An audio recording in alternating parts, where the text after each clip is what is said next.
هيمر 3 سنين، هيمر 10 سنين على وفاة الفنانة الكبيرة سعاد حسني. كلام كتير بيتقال بقاله 4 5 أيام، والحقيقة النهاردة لقينا كده في موضوع مهم عاملاه مجلة الكواكب لزميلنا الأستاذ أحمد سعيد. ده اللي خلانا الحقيقة نلتفت إلى ما جاء في صحف اليوم. الفنانة سعاد حسني الكلام كتر عليها، هل هي انتحرت فعلا؟ اتقتلت؟ هل الانتحار اللي تردد ده قصة مفبركة؟ طب ولو كانت اتقتلت فعلا، مين اللي ليه مصلحة في قتلها؟ وليه حالة التعتيب الكبيرة دي؟ زي ما بقول لحضراتكم دي الذكرى العاشرة لرحيلها. هي ماتت يوم 21 يونيو 2001. والحقيقة في الذكرى المرة دي المرور 10 سنوات، يعني في تلك السنة بالذات في تميز شوية في التغطية.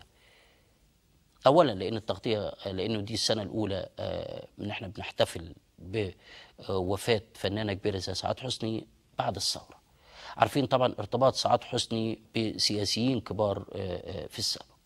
عشان كده سمعنا النهارده او سمعنا تلك الايام كلام بيتقال لاول مره وتفاصيل خطيره في موضوع موت الفنانه الكبيره. الجديد السنه دي هو موضوع سي دي بيكشف عن وجود اثار دماء على مخده الفنانه سعاد حسني.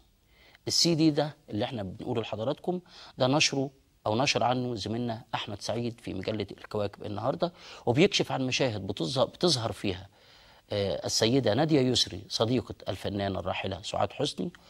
وناديه يسري دي صاحبه الشقه اللي سعاد حسني ماتت فيها. شايله ده في السي دي، ناديه يسري شايله في ايدها وساده يعني مخده لسعاد حسني وعليها الدم بتاع سعاد حسني، وبتقول ناديه يسري ان الدم ده لسعاد حسني. مش بس كده، ده كمان بيقول الأستاذ أحمد سعيد زميلنا في مجلة الكواكب أن سعاد حسني بعتت رسالة صوتية للفنان حسين فهمي لما كان رئيس مهرجان القاهرة السينمائي سنة 99، وكانت عايزاه يوجه جزء من الرسالة بتاعتها. في جزء منها المفروض كان يتساب في الرسالة بتاعتها موجه للسيد صفوت الشريف، ولكن زي ما بيقول زميلنا احمد سعيد ان الفنان حسين فهمي حذف الجزء ده من الرساله، والكلام ده اغضب سعاد حسني جدا، لان صفوت الشريف هو الوحيد اللي كان يفهم معنى الرساله دي اللي كانت بتوضح قد ايه سعاد حسني كانت بتتعرض لضغوط على ايد كتير من الناس ومن بينهم السيد صفوت الشريف. ده مجله الكواكب. جريده روزا اليوسف بقى بتقول ايضا انه في جديد.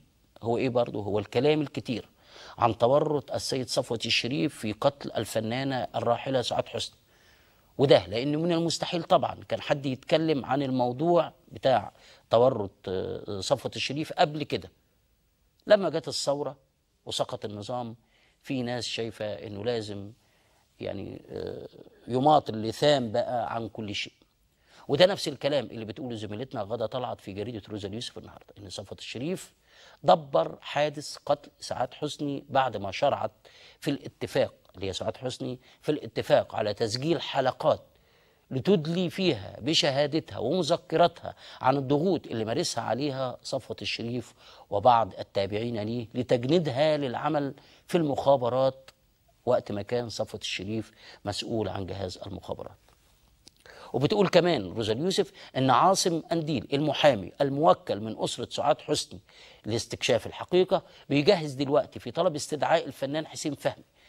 ليه؟ زي ما قلنا في الكواكب فوق، لان حسين فهمي بيمتلك سي دي لعمليه قتل السندريلا اللي هي سعاد حسني، وان شقيقه السيده سعاد حسني اللي هي السيده جنجاه بقت بتمتلك سيناريو مقتل شقيقتها، وقررت فتح القضيه من جديد بعد سقوط النظام.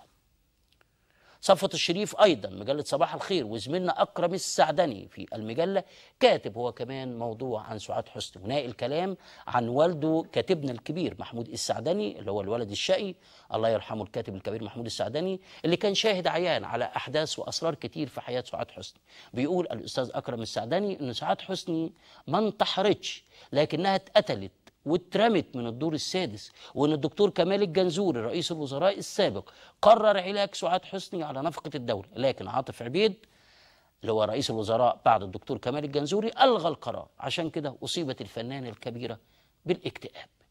بيقول الأستاذ أكرم السعدني إن سعاد حسني اعترفت لوالده كاتبنا الكبير محمود السعدني إنها فعلا اتجوزت من الفنان الراحل عبد الحليم حافظ. وبينهي زميلنا أكرم السعدني تقريره عن سعاد حسني بأن أجمل ما قيل في سعاد حسني هو ما قاله الشاعر الكبير كامل الشناوي: ليس لعينيها جفنان ولكن شفتان تبتسمان.